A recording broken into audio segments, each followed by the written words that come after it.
Good morning. स्वागत है आपका कक्षा 10 सामाजिक विज्ञान यानी कि सोशल साइंस। सोशल साइंस के सिविक्स पोर्शन का आज हम लोग जो अध्ययन करने जा रहे हैं वो है अध्याय 6 यानी कि राजनीतिक दल। राजनीतिक दल के बारे में आज हम चर्चा करेंगे। उससे पहले हम आपको बताते हैं एक बहुत ही महत्वपूर्ण सूचना। जिन लोगों ने इस चैनल को सब्सक्राइब नहीं किया है प्लीज वो सब्सक्राइब कर लें। सब्सक्राइब करने से ये अधिक से अधिक लोगों तक पहुंच पाएगा। अगर आपको हमारा वीडियो अच्छा लगता है, हमारे पढ़ाने का मेथड आपको अच्छा लगता है तो इस वीडियो को शेयर करें, लाइक करें और कमेंट करके हमें अवश्य बताएं कि इसमें क्या कमियां हैं और क्या अच्छाइयां हैं। उसी के हिसाब से हम आपको ये नई नई चीजें प्रेषित कर पाएंगे। चलिए आज हम लोग देख रहे हैं अध्याय 6 यानी कि राजनीतिक दल। राजनीतिक दल क्या होते हैं और इनका महत्व लोकतंत्र में क्या है। लोकतंत्र में राजनीतिक दल बहुत ही महत्वपूर्ण भूमिका निभाते हैं। राजनीतिक दल वैसे तो कई अन्य जगह तानाशाही में भी राजनीतिक दल होते हैं, लेकिन वहां केवल एक राजनीतिक दल होता है। और लोकतंत्र में लोकतंत्र और वो भी प्रतिनिधात्मक शासन यानी कि प्रतिनिधात्मक लोकतंत्र। लोकतंत्र दो प्रकार का होता है, एक डायरेक्ट डेमोक्रेसी और एक इनडायरेक्ट डेमोक्रेसी। प्रत्यक्ष लोकतंत्र और अप्रत्यक्ष लोकतंत्र। हाँ, अधिकतर देशों में जो बड़े देश हैं उनमें अप्रत्यक्ष लोकतंत्र पाया जाता है। यहां पे क्वेश्चन आपसे बहुत ज्यादा पूछा जाता है कि प्रत्यक्ष लोकतंत्र कहां पाया जाता है। तो प्रत्यक्ष लोकतंत्र का उदाहरण स्विट्जरलैंड है। स्विट्जरलैंड में हम प्रत्यक्ष लोकतंत्र देखते हैं और अन्य सारी जगह अप्रत्यक्ष लोकतंत्र देखते हैं। अब अप्रत्यक्ष लोकतंत्र होता क्या है? अप्रत्यक्ष लोकतंत्र का अर्थ है, लोकतंत्र मैंने बताया था आपको कि जनता का शासन जनता के लिए और जनता के द्वारा शासन, यही अप्रत्यक्ष लोकतंत्र का मूल मंत्र है।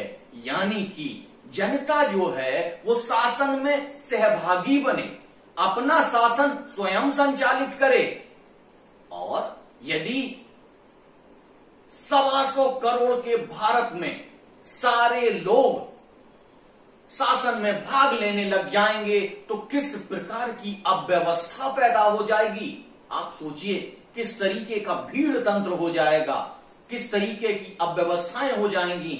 इसलिए भारत ने प्रतिनिधात्मक लोकतंत्र को अपनाया यानी कि जनता के द्वारा चुने हुए प्रतिनिधि संसद में जाएंगे और वहां बैठकर जनता के हित के लिए, जनता के लाभ के लिए, जनता की अच्छाई के लिए और एक लोक कल्याणकारी राज्य के निर्माण के लिए शासन और सत्ता का संचालन करेंगे।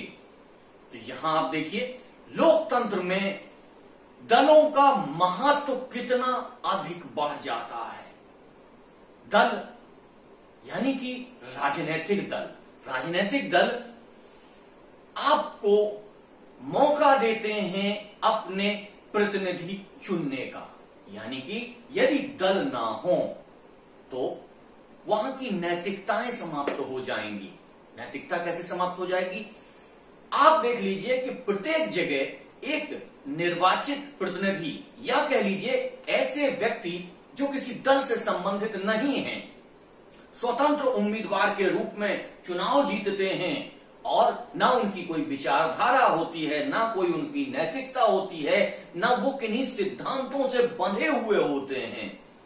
तब ऐसे लोग आकर यदि सरकार चलाते हैं तो वो सरकार कितने दिनों तक चलेगी और वो सरकार कैसे चलेगी? एक उत्तर को जाएगा, एक दक्षिण को जाएगा, एक पूरब को जाएगा, एक पश्चिम को जाएगा। तो ये सरकार नहीं चल पाएगी, सरकार ठीक से संचालित नहीं हो पाएगी। इसीलिए राजनीतिक दलों का महत्व अत्यंत ही बढ़ जाता है। लोकतंत्र में राजनीतिक दलों का महत्व इसीलिए अत्यधिक हो जाता है। क्यों? क्योंकि जनता को लाभ देने के लिए, जनता के हित में कार्य करने के लिए आपको एक दल बनाना पड़ता है। दल का कुछ मैनिफेस्टो होता है, जिन सिद्धांतों के आधार पर चलकर वो दल कार्य करेगा। किन किन सिद्धांतों पर चलेगा ये उसे पहले से बताना पड़ता है, पहले से समझाना पड़ता है, और उन्हीं सिद्धांतों के आधार पर चलकर वो दल आगे अपना विकास करता है।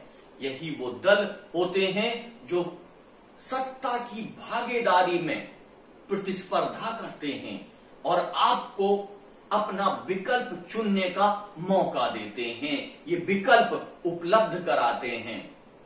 जब आपके सामने बहुत सारे विकल्प मौजूद होंगे तो आप उन विकल्पों में से सर्वोत्तम विकल्प को चुन सकते हैं, सबसे अच्छे विकल्प को चुन सकते हैं।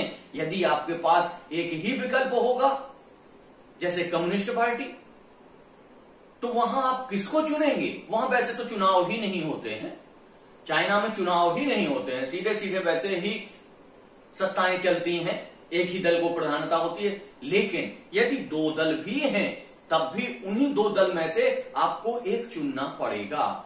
इसलिए दल लोकतंत्र के लिए अत्यंत महत्वपूर्ण कड़ी है। अब हम देख लेते हैं कि दल में कौन कौन सी चीजें होती हैं। दल में मुख्यतः 3 चीजें होती हैं, 3 चीजें ही याद रखिए। दल में सबसे महत्वपूर्ण 3 ही चीजें होती हैं। नंबर 1, दल का नेता। दल का नेता जो सबसे ज्यादा प्रभावशाली होता है, जो अपनी नीतियों को समझाता है, लोगों को अपने विचार को समझाता है, तब लोग उससे जुड़ते हैं। दूसरा है इसी से जुड़ा हुआ सक्रिय सदस्य। अब आप यहां समझ लीजिए सदस्य और सक्रिय सदस्य में क्या अंतर होता है। सदस्य वो होते हैं जिन्होंने एक बार सदस्यता उस दल की ले ली और अपने कामकाज में लग गए, फिर वो ज्यादा उस पर ध्यान नहीं दे रहे हैं कि दल क्या कार्य कर रहा है, क्या कार्य कर नहीं कर रहा है। लेकिन सक्रिय सदस्य वो होते हैं जो सारे क्रियाकलाप में सम्मिलित होते हैं और उन्हीं के हिसाब से दल संचालित होता है। यानी कि सक्रिय सदस्य वो सदस्य हैं जो दल को यहां से वहां ले जाते हैं, अपने विचारों को यहां से वहां ले जाते हैं। यानी कि नेता के बाद एक ड्राइवर की भूमिका में होते हैं, या कह लीजिए राजनीतिक शब्दावली अगर प्रयोग करेंगे तो ये कार्यपालिका होती है। जैसे लोकतंत्र में एक विधायिका होती है, एक कार्यपालिका होती है, तो ये विधायिका और कार्यपालिका के रूप में कार्य करते हैं। जो सदस्य सक्रिय नहीं होते हैं वो विधायिका होती है, और जो सक्रिय होते हैं वो कार्यपालिका की तरीके से कार्य करते हैं और अपने दल को आगे बढ़ाने का कार्य करते हैं। नंबर 3 आते हैं उनके अनुयायी या उनके समर्थक। आजकल जिनको भक्त नाम दिया जा रहा है कि ये तो इस दल के भक्त हैं, ये भक्ति करते हैं इस दल की, इसके बारे में कुछ सुनते नहीं हैं, इनको कहते हैं समर्थक। नेगेटिव शब्दावली में उनको भक्त बोल देते हैं, विरोधी उनको भक्त बोल देते हैं। ये नेगेटिव पर्याय बनता जा रहा है, लेकिन भक्त एक सकारात्मक पर्याय है, यहां उसको ज्यादा जानने की आवश्यकता नहीं है। अब आप देख लीजिए कि राजनीतिक दल जो हैं उनके कार्य क्या होते हैं, वो क्या क्या काम करते हैं और किस तरीके से वो समाज में अपनी उपस्थिति को दर्ज कराते हैं। सबसे पहला जो कार्य होता है राजनीतिक दल का वो होता है चुनाव लड़ना, यानी कि चुनाव में भागीदारी करना। चुनाव में भागीदारी करके मतदाताओं को वो विकल्प उपलब्ध कराना जिसके माध्यम से वो सत्ता की चाबी उनको दें। यानी कि जब राजनीतिक दल चुनाव लड़ते हैं और जो दल चुनाव में जीतता है उसको सत्ता मिलती है, एक नियत समय के लिए सरकार चलाने का मौका मिलता है, फिर वो अपने सारे कार्य करते हैं। तो पहला जो सबसे महत्वपूर्ण कार्य है दल का, वो है चुनाव लड़ना।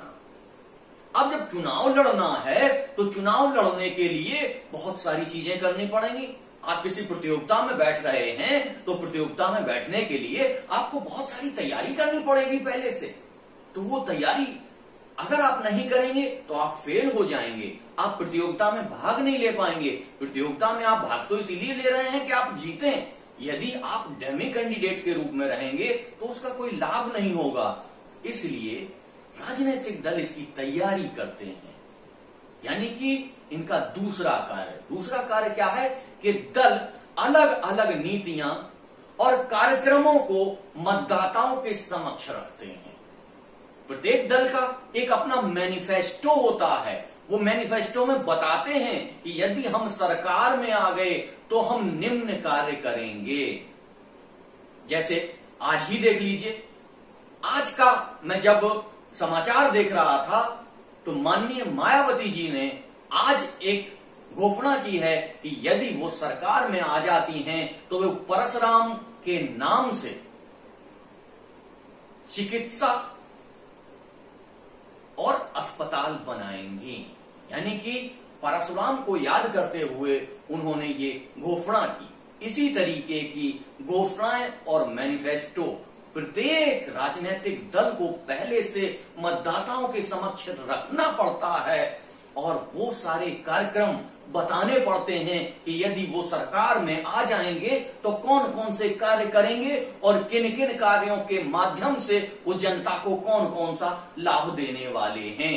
इन सारी चीजों की एक सूची बनाकर, एक घोषणा पत्र बनाकर जारी किया जाता है। मतदाताओं को एक एक चीजें समझाई जाती हैं, बताई जाती हैं, जिससे मतदाता उनकी तरफ आकर्षित हों और उनको वोट दें। पहला कार्य हो गया चुनाव लड़ना। दूसरा कार्य हो गया अपने कार्यक्रमों को मतदाताओं को बताना, यानी कि मतदाताओं को जागरूक करना। तीसरा कार्य है दल देश के कानून के निर्माण में निर्णायक भूमिका निभाते हैं। यानी कि देश में जो कानून बन रहे हैं, देश में समाज के सुधार के लिए, देश के विकास के लिए जो भी कानून बन रहे हैं, उन कानूनों के निर्माण में ये दल बहुत महत्वपूर्ण भूमिका निभाते हैं। जैसे कि आप देख लीजिए, सत्ता या शासन करने वाली पार्टी कोई कानून बनाती है तो उसका विरोध विरोधी दल करते हैं। उसमें जो कमियां होती हैं उन कमियों पर सत्ताधारी दल को ध्यान दिलाते हैं और उन कमियों को अपनी वजह से दूर करवाते हैं।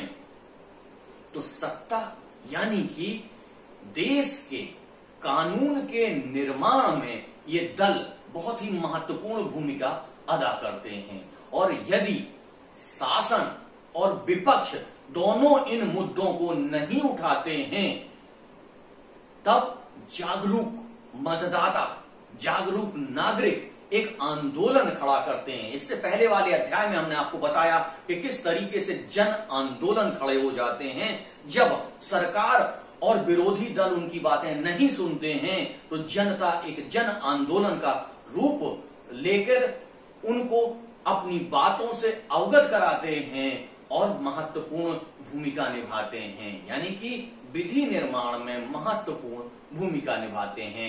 इसमें आप देख सकते हैं अन्ना हजारे का वो आंदोलन, जिसके लिए उन्होंने काफी दिनों तक भूख हड़ताल की थी। उसी आंदोलन का जन्म हुआ केजरीवाल के रूप में। ऐसे बहुत सारे आंदोलन आपको देखने को भारतीय समाज में मिलेंगे। लेकिन चलिए यहां उसकी चर्चा नहीं करनी है, यहां आगे चलते हैं। चौथा जो दल का चौथा कार्य है वो है दल सरकार बनाते हैं और चलाते हैं। यानी कि जिस दल को बहुमत प्राप्त होता है वो दल सरकार बनाते हैं और एक नियत समय के लिए, जैसे भारत में 5 साल के लिए सरकार बनाई जाती है, वैसे ही अन्य जगहों पर अलग अलग समय के लिए सरकार बनती है और सरकार को चलाया जाता है। नंबर 4 हो गया। नंबर 5 है चुनाव हारने वाले, यानी कि चुनाव में जो दल दूसरे नंबर पर आता है उस दल को विपक्षी दल के रूप में मान्यता प्राप्त होती है, प्रमुख विपक्षी दल के रूप में मान्यता प्राप्त होती है। और यहां आप ध्यान रखिए, जो प्रमुख विपक्षी दल का नेता होगा उसे कैबिनेट मंत्री का दर्जा प्राप्त होता है, उसके अंदर वो पावर होती है। क्यों? क्योंकि यदि सत्ता 51% वोट वाले को सत्ता मिल गई तो 49% जिसने वोट प्राप्त किए वो क्या करेगा? तो उसको प्रमुख विपक्षी दल के रूप में मान्यता प्राप्त होती है और वो सरकार के सत्ताधारी जो मंत्री होता है उस मंत्री के रूप में या उस मंत्री के बराबर की शक्ति हासिल करता है। तो ये देखिए, चुनाव में जो जीता उसको भी पुरस्कार मिला, चुनाव में जो हारा उसको भी पुरस्कार मिला। दोनों का ही कार्य क्या है? जनता की सेवा करना, जनता के लिए कार्य करना। और इसी जनता की सेवा और जनता के लिए कार्य करते हुए 5 साल तक एक दूसरे से लड़ते झगड़ते निकल जाता है और दोनों का ही कार्य होता है जनता के लिए ऐसा माहौल बनाना, ऐसी स्थितियां पैदा करना जिसमें जनता अपने संपूर्ण विकास को अंगीकार कर सके, संपूर्ण विकास के लिए वो सारी बाधाएं दूर हो सकें। अगला आता है जनमत निर्माण के लिए दलों का बहुत महत्वपूर्ण योगदान है, यानी कि जनता को जागरूक करने के लिए, जनता को ये बताने के लिए कौन सी चीज अच्छी है, कौन सी चीज खराब है। राफेल लिए गए हैं तो वो अच्छे हैं या खराब हैं?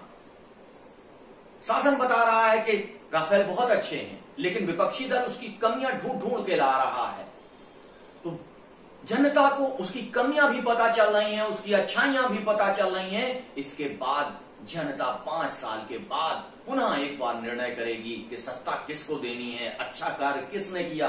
जिसने अच्छा कार्य किया उसे दोबारा सत्ता प्राप्त होगी और दोबारा जनता की सेवा करने का मौका मिलेगा। यानी कि राजनीतिक दल का सबसे महत्वपूर्ण कार्य होता है जनमत निर्माण करना, यानी कि जनता को शिक्षित करना, किसी विशेष मुद्दे के प्रति जनता को जागरूक करना। यही वो स्थितियां हैं जिनमें राजनीतिक दल लगातार लगे रहते हैं। और सबसे लास्ट में राजनीतिक दलों का मुख्य कार्य होता है सरकार के कल्याणकारी कार्यों को जनता तक पहुंचाना, यानी कि दिल्ली में बैठे लोग जो जनता के लिए कार्यक्रम बना रहे हैं उन कार्यक्रमों को कड़ी दर कड़ी गांव के उस व्यक्ति तक, उस आखिरी व्यक्ति तक जो आखिरी पायदान पर बैठा है, जो बहुत ज्यादा चीजें नहीं समझता है, उस तक उन योजनाओं का लाभ पहुंचाने का कार्य यही राजनीतिक दल के कार्यकर्ता करते हैं, यही सक्रिय सदस्य करते हैं। क्योंकि योजना तो बना दी गई, लेकिन योजना कैसे लाभान्वित तक पहुंचेगी, कैसे इसका विस्तार होगा, ये सारा कार्य राजनीतिक दल के रूप में जो लोग कार्य कर रहे हैं वो करते हैं। या तो सत्ताधारी दल के लोग करेंगे या विपक्ष के लोग करेंगे। विपक्ष के यदि कोई कार्य नहीं हो रहा है, वो जनता तक नहीं पहुंच रहा है, तो विपक्ष के लोग media, print media, electronic media, ये सारे के सारे लोग कहीं ना कहीं एक जनमत का विस्तार करते हैं, जनमत बनाते हैं कि ये कार्य यहां नहीं हो रहा है, ये कार्य यहां गलत हो रहा है। तो ये महत्वपूर्ण कार्य, बहुत ही महत्वपूर्ण कार्य थे जो राजनीतिक दल के द्वारा किए जाते हैं। अब आप पूरी तरीके से समझ गए होंगे कि राजनीतिक दल क्या कार्य करते हैं और इनकी क्या भूमिका है। अब आप देख लीजिए, क्वेश्चन आता है कि राजनीतिक दल की आवश्यकता क्यों होती है। ये हम आपको पहले भी समझा सकते थे, लेकिन मैंने नहीं समझाया आपको इसीलिए कि पहले राजनीतिक दलों के कार्य समझाए। अब आपको आसानी से राजनीतिक दल लोकतंत्र में क्यों होने चाहिए ये पूरी तरीके से समझ में आ गया होगा। बगैर राजनीतिक दल के राजनीति में सच्चरित्रता और नैतिकता को नहीं लाया जा सकता है। जैसे कि अभी देखिए आप राजस्थान में विधायक अपना दल बदल कर रहे हैं। यदि राजनीतिक दल के कोड ऑफ कंडक्ट ना हो, उनके नियम ना हो, तो इन नियमों के ना होने से कैसी व्यवस्थाएं पैदा हो जाएंगी, कैसी अव्यवस्था पैदा हो जाएगी।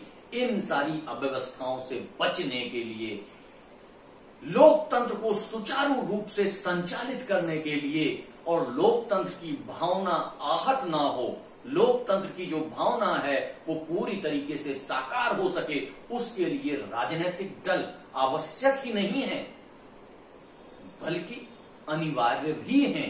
यदि राजनीतिक दल नहीं होंगे तो लोकतंत्र नहीं चल पाएगा, या लोकतंत्र की भावना, जो प्रतिस्पर्धात्मक भावना का विकास हुआ है, वो नहीं चल पाएगी। इसलिए यहां मैं आपको बताना चाहता हूं कि राजनीतिक दल लोकतंत्र के लिए अत्यंत आवश्यक हैं। अब एक क्वेश्चन आता है कि राजनीतिक दल कितने होने चाहिए? राजनीतिक दल कितने होने चाहिए? कई जगह वन पार्टी सिस्टम है, जैसे चाइना में। तो खैर वहां लोकतंत्र नहीं है, उसके बारे में ज्यादा चर्चा नहीं करनी है। लेकिन बहुत सारी जगह पर टू पार्टी सिस्टम है, जैसे अमेरिका में, जैसे ब्रिटेन में। इन जगहों पर दो पार्टी का सिस्टम है, यानी कि एक सत्ता में रहती है, एक विपक्ष में रहती है, अगले बार दूसरी सत्ता में आती है और दूसरी विपक्ष में रहती है। यानी कि ये क्रम लगा रहता है, और ये क्रम लोकतंत्र के लिए उतना सशक्त नहीं होता है। कई लोग मानते हैं कि लोकतंत्र के लिए अच्छा होता है, लेकिन मैं कभी नहीं मानता हूं कि दो पार्टी सिस्टम या टू पार्टी सिस्टम लोकतंत्र के लिए अच्छा होता है, क्योंकि उतने विकल्प ही मौजूद नहीं होते हैं जिसमें जनता उन विकल्पों को चुन सके। कई बार लोग कहते हैं कि लोकतंत्र में यदि बहुत सारे दल होंगे तो किसी को शासन करने के लिए बहुमत प्राप्त नहीं होगा, और जब बहुमत प्राप्त नहीं होगा तो लगातार चुनाव होंगे, लगातार खर्चे होंगे, और इन खर्चों के चलते हुए देश का विकास नहीं हो पाएगा। यहीं से आपका नया टॉपिक निकलता है, यानी कि क्या गठबंधन की सरकार या मोर्चे की सरकार। यदि जैसे भारत में, पाकिस्तान में, बांग्लादेश में बहुत सारी जगह बहुदलीय शासन प्रणाली है। बहुदलीय शासन प्रणाली का मतलब है बहुत सारे दल चुनाव लड़ते हैं। भारत में 200 से ज्यादा पार्टियां रजिस्टर्ड हैं, लेकिन चुनाव 2, 4, 5 पार्टियों के बीच में ही होता है। लेकिन इन पार्टियों के माध्यम से भी लोकतंत्र सशक्त होता है, क्षेत्रीय दलों के माध्यम से लोकतंत्र सशक्त होता है। भारत में 2004 में तीन गठबंधनों ने मिलकर चुनाव लड़ा। याद है आपको कौन कौन से गठबंधन हैं वो जो 2004 में चुनाव लड़े थे? नंबर 1 राष्ट्रीय जनतांत्रिक गठबंधन। दूसरा क्या था? संयुक्त प्रगतिशील गठबंधन। तीसरा क्या था? वाम मोर्चा। यानी कि 3 मोर्चा, बहुत सारी पार्टियां आपस में मिलकर उन्होंने गठबंधन बनाए और 3 गठबंधनों ने मिलकर चुनाव लड़ा। 2004 की ये महत्वपूर्ण घटना है। यहीं से जन्म होता है गठबंधन की राजनीति का, और गठबंधन की राजनीति ही हमें लोकतंत्र को सशक्त बनाना सिखाती है, हमें साथ में कार्य करना सिखाती है, हमें प्रतिस्पर्धा सिखाती है और हमें सामंजस्य सिखाती है। ये वही गठबंधन है जो अपने हितों से या अपने घोषणा पत्र से समझौता करके दूसरे के साथ मिलकर सहनशीलता के साथ आकर काम करने का मौका देते हैं। और ये जो मौका है, यही लोकतंत्र की मूल भावना है। यही वो जड़ है जो लोकतंत्र हमें सिखाना चाहता है कि एक दूसरे का सम्मान करते हुए, एक दूसरे के विचार को मानते हुए, उसे स्वीकार करते हुए, उसका आदर करते हुए हम एक दूसरे के साथ रह सकें, एक दूसरे के साथ सकारात्मक प्रतिस्पर्धा कर सकें। और यही सकारात्मक प्रतिस्पर्धा जो है वो हमें गठबंधन की राजनीति की ओर ले जाता है। यहीं से उत्पन्न होती है गठबंधन की राजनीति, जो भारत में बहुत सारे प्रदेशों में देखने को मिलती है और पूरे देश में भी देखने को मिलती है। यहीं से आपका जो नया पदबंध है गठबंधन की राजनीति, वो प्रारंभ होता है। चलिए अब हम लोग देख लेते हैं राजनीतिक दलों में जनता की भागीदारी, कितनी भागीदारी है, कैसी भागीदारी है और किस तरीके से जनता राजनीतिक दलों के साथ जुड़ी हुई है। जनता कैसे जुड़ती है, किन स्थितियों में रहती है, कैसे कैसे चलती है, इसके बारे में विस्तार से हम लोग देखेंगे। सबसे पहले आप देख लीजिए कि दक्षिण एशिया, पूरा हम दक्षिण एशिया के बारे में बात कर लेते हैं कि जो हमारे सार्क के देश हैं, उन सार्क के देशों में एक सर्वे किया गया, एक सर्वे किया गया और उस सर्वे में क्या निकल के आया वो हम आपके सामने रखते हैं कि दक्षिण एशिया में जो सर्वे किया गया उसमें लोगों से क्वेश्चन पूछा गया, तो उन्होंने जो लोग थे जो राजनीतिक दलों पर पूरा भरोसा कर रहे थे या कुछ भरोसा कर रहे थे, वो कितने लोग थे, वो 37% लोग थे, यानी कि 37% लोग ऐसे थे जो राजनीतिक दलों पर पूरा भरोसा कर रहे थे या भरोसा कर रहे थे। और कुछ ऐसे थे जो एकदम भरोसा नहीं कर रहे थे, उन दलों पर एकदम भरोसा नहीं कर रहे थे। उनकी स्थिति क्या थी, 43% थी। 43% लोग ऐसे थे जो दलों पर एकदम भरोसा नहीं कर रहे थे, दलों को एकदम धूर्त मान रहे थे, कहते थे कि राजनीति गंदी हो चुकी है, राजनीति में अच्छे लोग जाते ही नहीं हैं। और 20% लोग ऐसे भी थे जो कह रहे थे हम कुछ नहीं जानते इसके बारे में, कैसे देश चल रहा है, कैसे क्या हो रहा है, इसके बारे में हमें कुछ नहीं पता। तो जनता की भागीदारी की ये स्थितियां थी, लेकिन धीमे धीमे विकास हुआ और विकास होने के साथ आज आप गांव की चौपाल पर जाके देखिए, गांव के किनारे जाके देखिए, हर जगह राजनीतिक चर्चा आपको दिखाई देगी, राजनीति का वाद विवाद आपको दिखाई देगा। कौन सा व्यक्ति कांग्रेस का समर्थक है, कौन सा बीजेपी का समर्थक है, गांव में जाते ही आपको पता चल जाएगा। कौन सा व्यक्ति समाजवादी पार्टी का है, कौन सा बहुजन समाज पार्टी का है। स्पष्ट समाज में विभाजन दिखाई देने लगा है, यानी कि समाज कहीं ना कहीं राजनीतिक दलों की ओर आकर्षित हो रहा है। अब आप देख लीजिए कि शुरुआत से लेके आज तक भारत में सदस्यता किस तरीके से रही या सदस्यता किस प्रकार से बढ़ी या किस तरीके से लोग राजनीतिक दलों की तरफ गए। अब हम पहले हमने देखा था दक्षिण एशिया, अब हम केवल भारत को देखते हैं। तो 1971 था, 1971 में 38% लोग राजनीतिक दलों से जुड़े हुए थे, बाकी लोग राजनीतिक दलों से जुड़े हुए नहीं थे। 1996 वो समय था जब केवल 31%, यानी कि वहां 1971 में 38% लोग जुड़े हुए थे, जबकि 1996 में आके 31% लोग ही राजनीतिक दलों से जुड़े हुए थे। इसके दो कारण हो सकते हैं। तो जनसंख्या का जो विकास हुआ, तो नई जनसंख्या का रुझान उस तरफ नहीं हुआ, या वो अपने कामों में लग गए, वो राजनीतिक दलों की तरफ नहीं गए। 1999 में पुनः इनका प्रतिशत 38% हो गया। 2004 में ये बढ़कर 53% हो गया, यानी कि 53% लोग,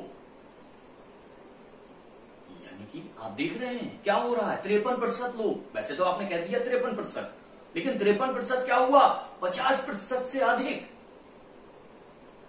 और हमारे देश में जो पुरुषों की आबादी है वो लगभग 50% है, यानी कि 53% हो रहा है, तो महिलाएं भी राजनीति में सक्रिय हो रही हैं। महिलाएं जब राजनीति में आ रही हैं, और बहुत सारे पुरुष भी ऐसे होंगे जो राजनीति में नहीं जाते होंगे, तो महिलाओं का एक बड़ा प्रतिशत राजनीति की तरफ जुड़ रहा है। और यही स्थिति 2005 में होती है कि 2004 और 5 में 4 में स्थिति बढ़ी और 2005 में पुनः ये 48% रह जाते हैं। इन्हीं स्थितियों को देखते हुए आपको पता चल जाएगा कि किस तरीके से जनता राजनीतिक दलों के साथ जुड़ रही है और किस तरीके से वो राजनीतिक दलों से दुखी होकर दूर भी जा रही है।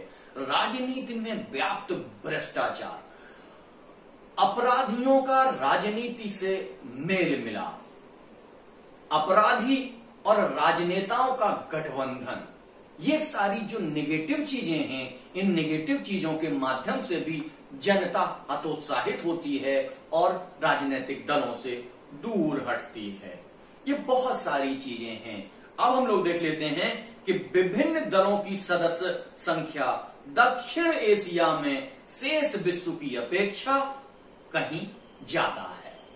ये बहुत सारे जो पॉइंट हैं, इनको मैंने सीधे यहां पे लिख दिया है, यहां पे बता दिया है आपको। ये आप लोग देख लीजिए कि दक्षिण एशिया के जो देश हैं उनमें ये संख्या बढ़ रही है, लेकिन जो अन्य देश हैं उनमें ये संख्या कम है। तो दक्षिण एशिया में निश्चित तौर से लोकतंत्र की तरफ विकास अधिक हुआ है, लोगों की जागरूकता अधिक है। आज का टॉपिक हम यहीं तक रखेंगे और आपको पुनः एक बार रिक्वेस्ट करेंगे, यदि आपने हमारा चैनल सब्सक्राइब नहीं किया है तो इसको सब्सक्राइब कर लीजिए। हमारा वीडियो और हमारा पढ़ाना आपको अच्छा लग रहा है तो इस वीडियो को लाइक करिए, शेयर करिए और कमेंट करके हमको हमारी स्थितियों के बारे में बताइए। धन्यवाद।